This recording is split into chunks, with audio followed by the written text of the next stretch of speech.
आमचे जुने सहकारी मार्गदर्शक आदरणीय माजी आमदार धावळगुरुजी, व्यासपीठावर उपस्थित असलेले माजी मंत्री सन्माननीय श्री सुभाष भाऊ ठाकरे, माजी आमदार सानंदा साहेब, आमचे मार्गदर्शक माजी आमदार आदरणीय तोताराम कायदे साहेब, माजी आमदार डॉक्टर भायमुळकर, श्यामभाऊ उमाळकर, आपल्या मेहकर विधानसभा मतदारसंघाचे आमदार सन्माननीय डॉक्टर खरात साहेब, व्यासपीठावर उपस्थित असलेले आणि सुबोध भाऊच्या विशेष निमंत्रणावरून या ठिकाणी आणि त्यांच्यावर प्रेम करणारी सगळी मंडळी, मोठ्या संख्येने या ठिकाणी उपस्थित असलेले सुबोध भाऊचं अभिष्ट चिंतन करण्यासाठी आलेली सर्व मंडळी, माता भगिनी, पत्रकार मित्र, बंधू आणि भगिनी, मला वाटते आमचे मित्र शैलेश सावजी यांनी अतिशय मेहनतीतून कल्पकतेतून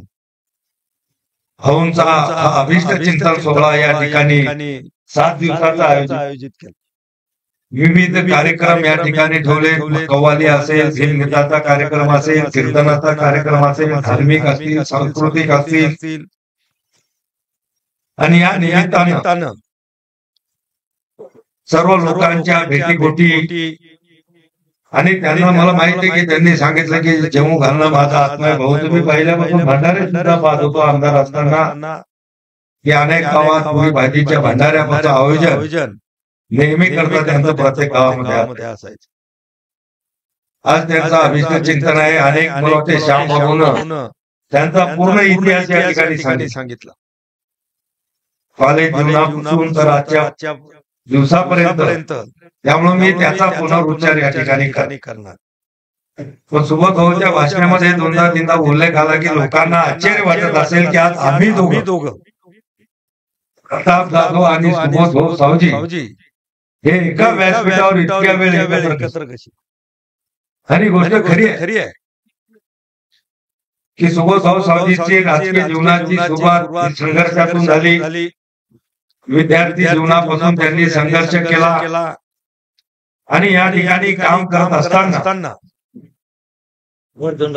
संघर्ष करत असताना राजकीय जीवनामध्ये त्यांनी 3 वेळा आमदारकी जिंकली. मला वाटते त्या ठिकाणी राजकारणामध्ये संघर्षातून जो मनुष्य मोठा होतो तो अनेक दिवस, अनेक काल तो राजकारणामध्ये जिवंत राहतो, कारण की संघर्ष हा त्याचा पिंड.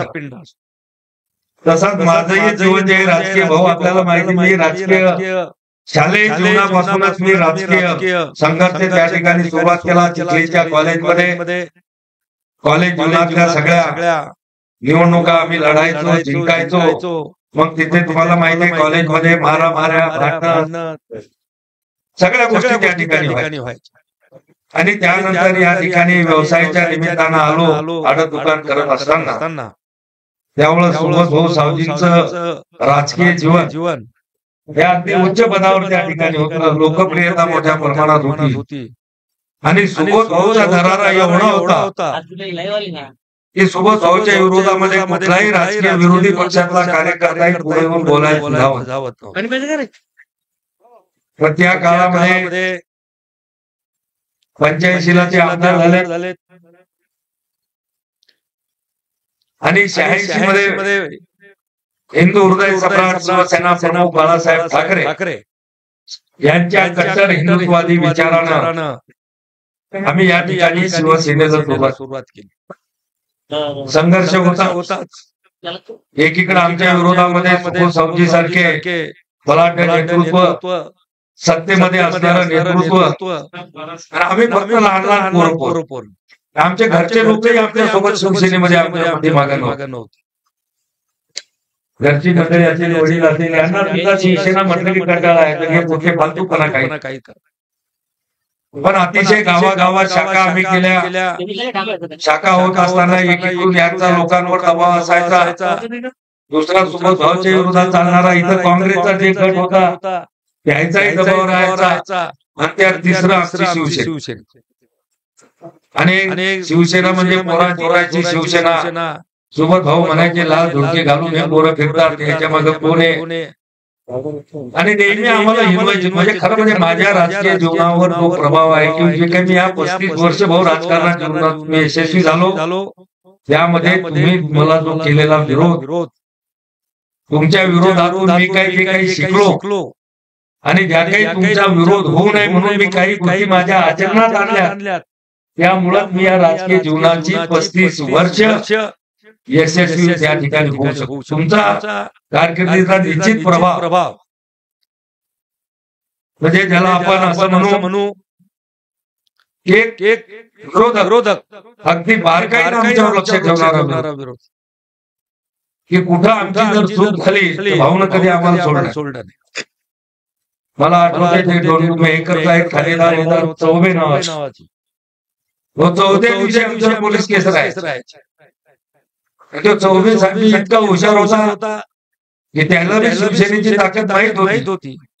तो काही आम्हाला बोलवत नव्हता. केस दाखल करून ठेवायचा आणि 4 महिन्यात चार्जशीट कोर्टात गेली. कोर्टाची नोटीस आली की आम्हाला माहित व्हायचं की आमच्यावर ही केस झाली म्हणून. त्याच्यात ना जबाब ना जमानत ना कोणी बलाऊ अनेक केसेस त्या ठिकाणी सांगितलं. त्यावेळेस भाऊच्या विरोधामध्ये कोणी बोलत नव्हतं, पण आम्ही शिवसेनेला आवाज उठवतो.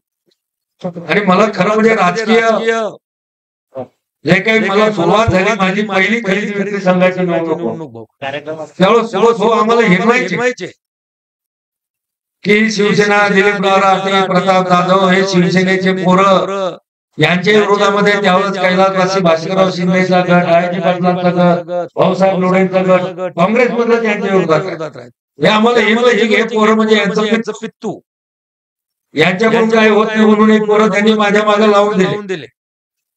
आणि मग त्यावेळेस मी दिलीपरावने विचार केला की आपल्याला या दोघांच्या विरोधात एक निवडणूक लढायची. निवडून येऊ का पडो, पण आपलं वेगळं अस्तित्व आपल्याला सिद्ध करायचं. आणि मग त्या खरेदी विक्री संघाच्या निवडणुकीमध्ये काही अनुभव नसताना, मत नसताना आम्ही त्या ठिकाणी उमेदवारी अर्ज भरले. 11 जागा होत्या. सोसायटी मतदारसंघाच्या 5 आणि सर्वसाधारण मतदारसंघाच्या 4, एक राखीव मागास होती आणि दुर्बल गट. 11 जागांसाठी 18 अर्ज भरले. जसा विड्रॉलचा दिवस जवळ येत गेला इतकं एकीकडून भाऊच्या कार्यकर्त्याचं यांचं त्याच्या आमच्या लोकांवर प्रेशर, पोराचे अर्ज, इकडून आमच्या भाऊसाहेब लोढे आमच्या घरच्या लोकांचं आमच्या काही लोकांवर प्रेशर. आणि शेवटी विड्रॉलच्या दिवशी सकाळी जाऊन यादी पाहिली तर आमचे फक्त 6 अर्ज शिल्लक राहिले. 18 अर्ज भरले होते. 12 कधी विड्रॉल केले लोकांना आमच्या आम्हालाही कळलं. पण तरी आम्ही म्हटलं ठीक आहे, लंगडं पॅनल आपण 6च्या 6 घेऊन लढू. एकीकडून सोबत भाऊ पॅनलचे 11 लोक, दुसरीकडे भास्करराव शिंदे साहेबांच्या नेतृत्वातले 11 लोक आणि आमच्या पॅनलचं नाव होतं शिवसेना पॅनल. आणि आमच्या त्या बोर्डावर लिहिलेलं होतं गर्व से कौन हिंदू. फक्त ती लढाई होती की आम्ही कोणाचे पितू नाही. आम्ही आमचं शिवसेनेचं अस्तित्व, बाळासाहेबांचे विचार घेऊन आम्ही लोकांमध्ये गेलेलो आहे. आम्ही कोणाचं पितू नाही हे दाखवायची की आमची निवडणुकीत उतारायची तयारी. पायता निवडणूक झाली, कोर्ट कचेऱ्या झाल्या. या 2 मोठ्या पार्ट्यामध्ये निवडणूक कधी लागली, प्रचाराला वेळ भेटला आणि निकाल लागला. आणि त्यावेळेस खऱ्या अर्थानं आमच्या घरच्या लोकांना आमची किंमत कळली. म्हणजे मी उभं राहत असताना आमच्या वडिलांनाच मला इतकं प्रेशर आलं की तू फालतू धंदे करतो आणि दुकान करायला पाठवलं आणि तू निवडणुका लढा लागला. आता घराकडे आपली शेती करा, हे आपल्या लोकांचा धंदा नाही.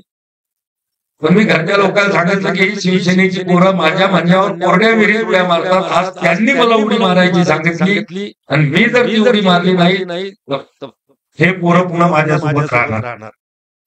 निवडणुकीचा निकाल इतका आश्चर्यकारक होता की आमच्या विरोधामध्ये 6 लोकांच्या विरोधात असलेले सुबोध भाऊच्या 6 लोकांचे आणि शिंदे साहेबांच्या पॅनलचे 6 लोकांचे डिपॉझिट जाता राहिले. हो, आम्ही 6च्या 6 11 पैकी निवडून.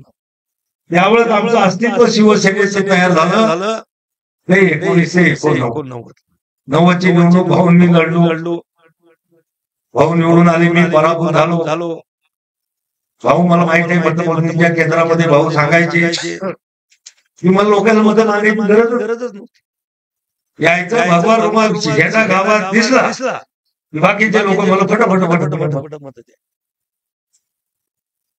पण तरी सुद्धा निवडणूक हरल्यानंतर आम्ही खचलो नाही, संघर्षातून आम्ही आलो.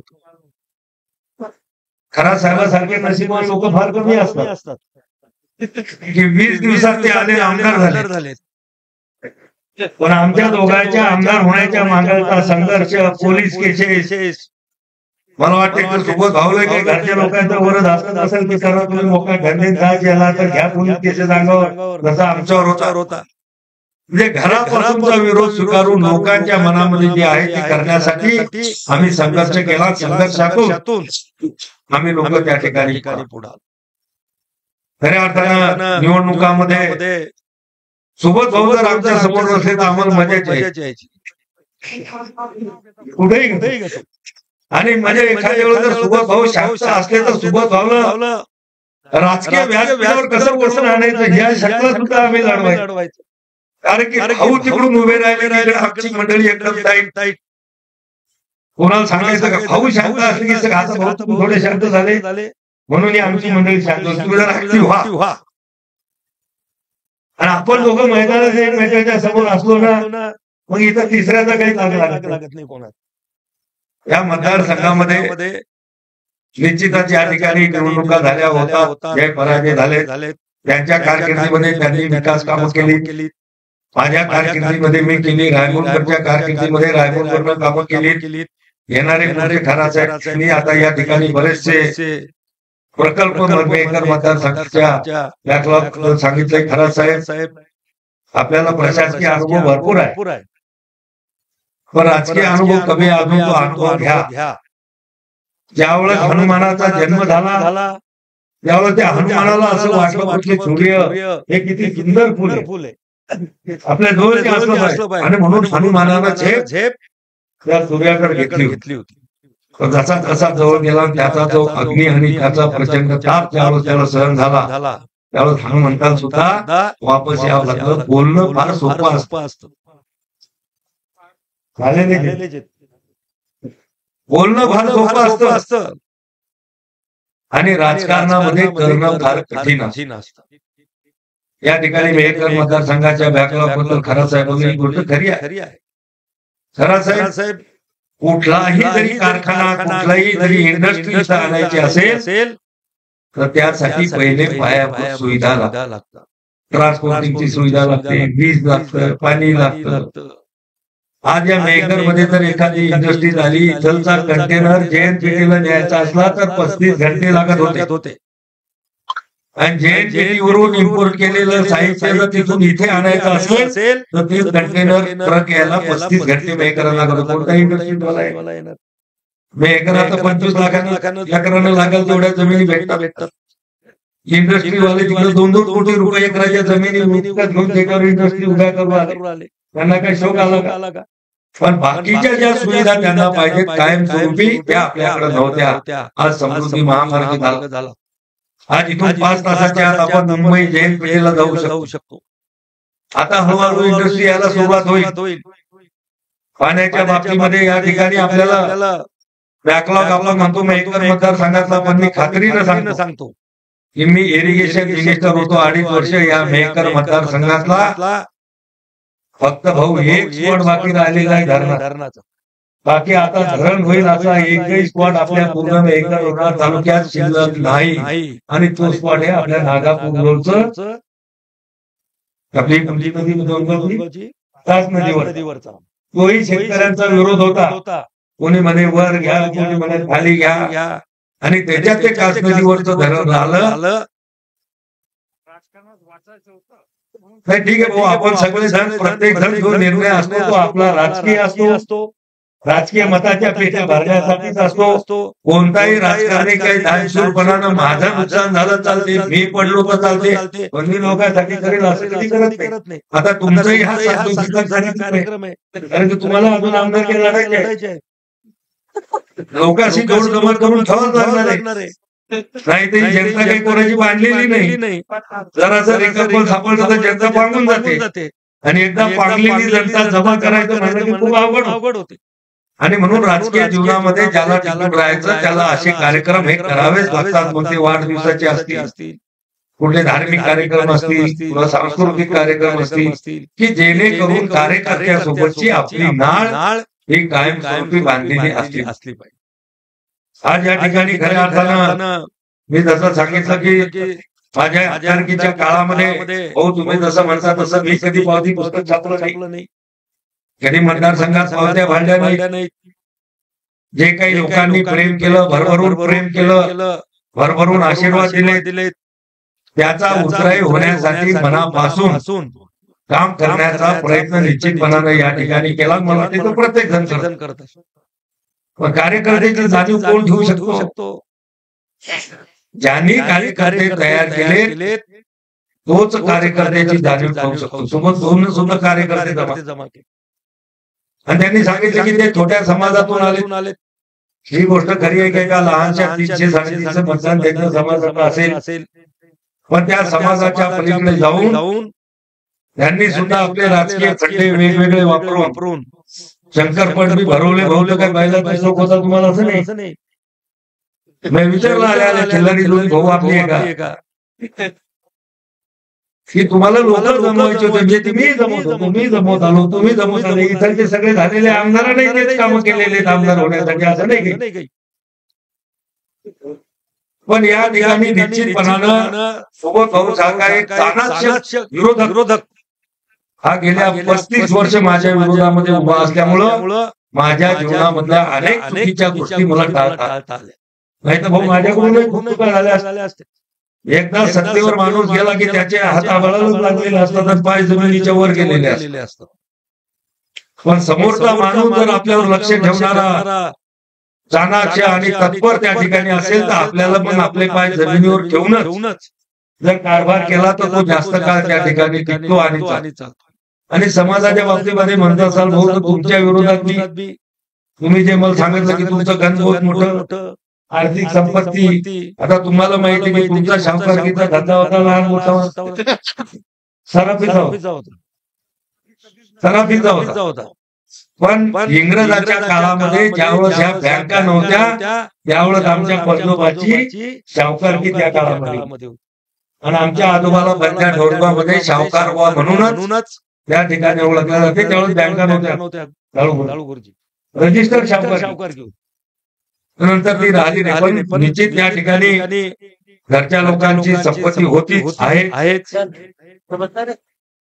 पण या राजकारणामध्ये मराठा समाजाचा मी ज्यावेळेस भारतीय समाज केला भाऊ आपल्या मतदारसंघामध्ये मराठा समाज फक्त 70%, 73% लोक इतर समाजाचे. आणि मी जवळपास 3 वेळा तुमच्या सगळ्या निवडून आलो तो 51% मतं घेऊन निवडून आलेलो.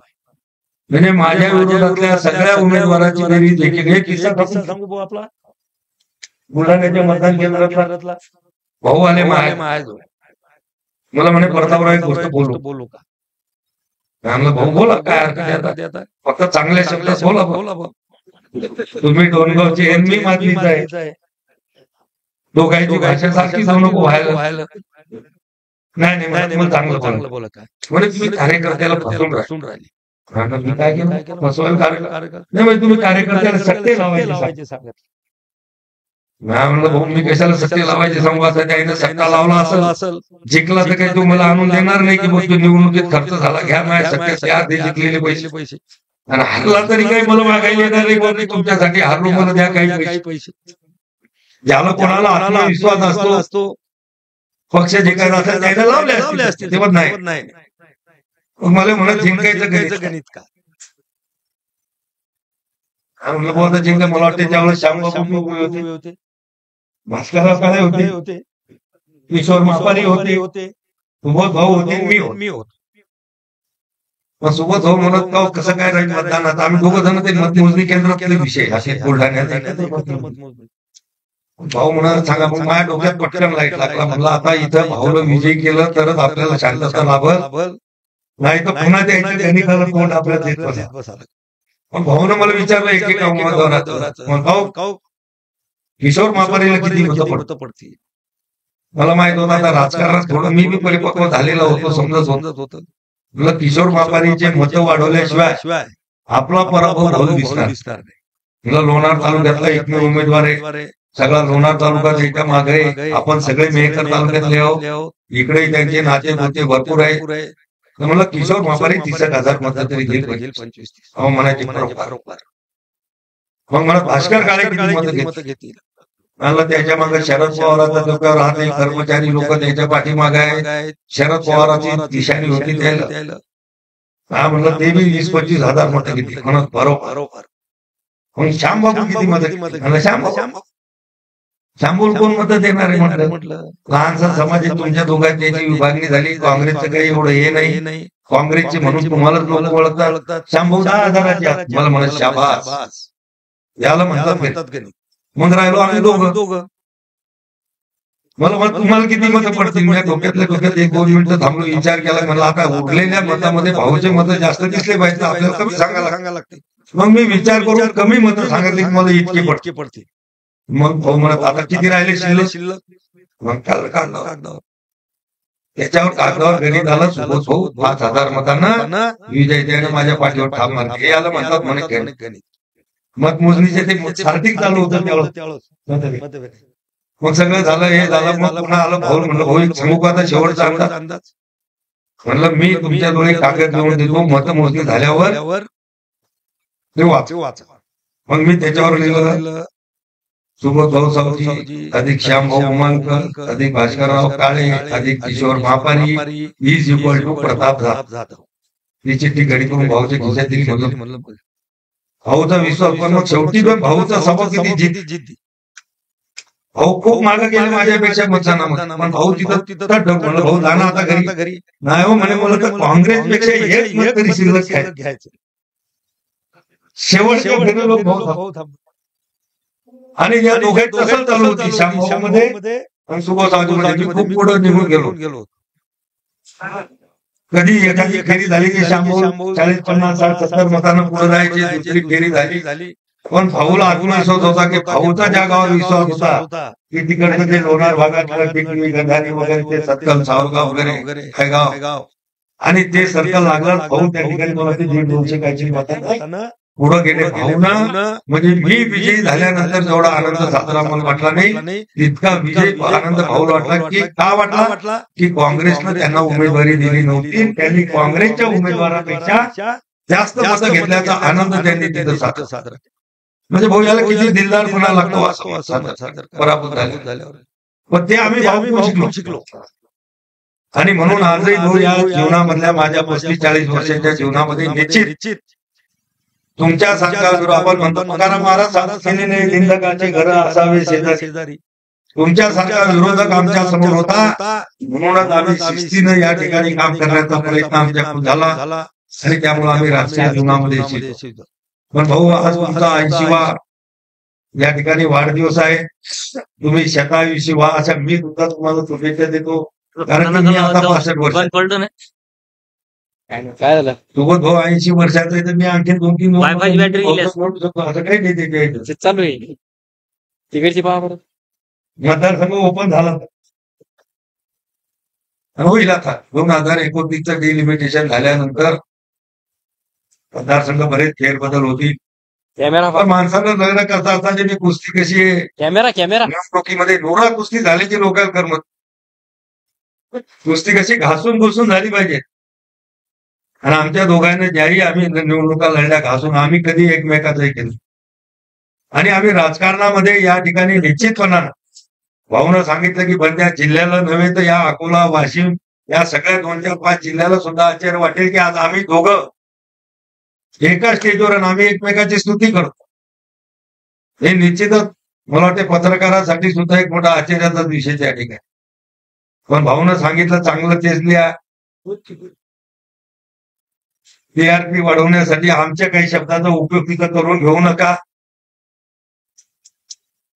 पण खऱ्या अर्थानं मी मनापासून दाद देतो ते आमच्या भगिनी सपनाताईंची की त्या बाईनं सुबोध भाऊ सारख्या माणसासोबत खांद्याला खांदा लावून शेवटच्या क्षणानुसार काही माणसाचं आयुष्य असं असतं की इसतो हातात धराव पण त्या माणसाच्या जवळ. पण त्या भगिनीचं मन किती मोठा संसार राजकीय जीवनामध्ये सामाजिक जीवनामध्ये धार्मिक कार्यामध्ये आणि ते सगळं झाल्यानंतर कुटुंब सांभाळण्यामध्ये सुद्धा त्यांनी आपलं एवढं उच्च शिक्षित असताना सुद्धा त्यांनी परिपूर्ण साथ आमच्या त्या ठिकाणी फुलं दिली. आणि आपण नेहमी म्हणतो यशस्वी पुरुषाच्या मागं एका स्त्रीचा आणि भाऊने बी राजकारणामध्ये जो संघर्ष केला त्यामध्ये एक महत्वाचा वाटा सपनाताईंचा त्या ठिकाणी होता. त्यांचा घरातून साथ आणि पाठिंबा होता. म्हणूनच आपण इकडं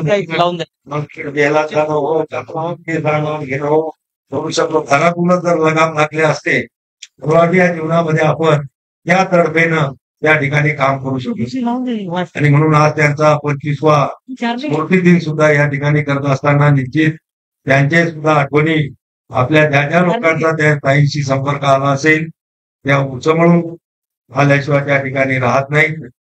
आज भाऊचा 80वा वाढदिवस आहे. भाऊ शतावर्षी तर काय, पण तुम्ही 110 वर्षाचा होते. भाऊ म्हणजे काय, हेल्थ कॉन्शियस वाला माणूस मी जगाच्या पाठीवर जो पाहिला ते फक्त सोबत. इतकी स्वतःच्या जीवाची काळजी घेणारा माणूस मी पाहिला. पण भाऊ आश्चर्य वाटे, एकीकडे तू म्हणता मी कोणाचं मर्डर करीन आणि तुम्ही दुसरीकडे जीवाला इतकं जपता की पाण्याचं ताट त्याच्या थैलीत असतं, वाटी त्याच्या थैलीत असते, प्यायच्या पाण्याचा पेला त्याच्या थैलीत असते. लोकांना काय वाटायचं ते वाटो, पण आपलं चांगलं जीवन. आता त्यांनी सांगितलं 80 वर्षात ना डायबिटीज आहे, शुगर आहे, नजर अजून चांगली आहे. अजूनही त्यांना सांगितलं की 50 वर्षासारखे तरुण त्या ठिकाणी ते आपल्याला वाटतात. आपल्या सगळ्याचं जर पाहिलं तर कोणाला शुगर, कोणाला बीपी, कोणाला आणखी त्रास. कारण की आपण कधी स्वतःची काळजी घेत नाही. भाऊ ना किती दिवस ते सर्टिफिकेट घालत होते सोबत.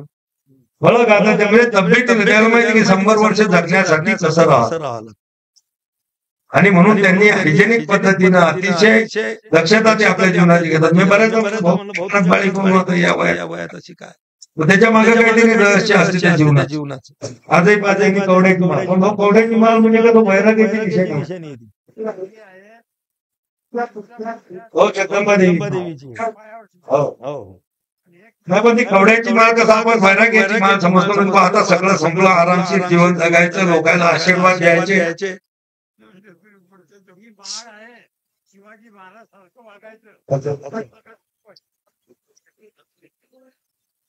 ठीक आहे, जगदंबा देवी खऱ्या अर्थानं ही शक्तीची देवता आहे, आपल्या सगळ्याला माहित आहे.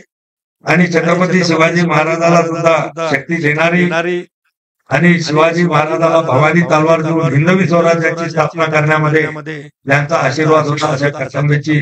पण लोकांना तेवढं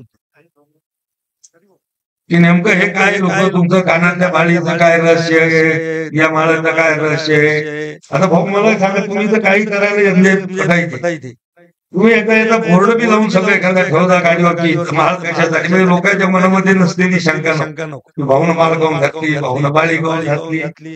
आणि त्या सोन्याच्या ताटाचं त्या चांदीच्या पेल्याचं इतर रहस्य आम्हाला सांगा. नाही बाळीचं घरात तरी एखाद्या जमलं तर करून पो.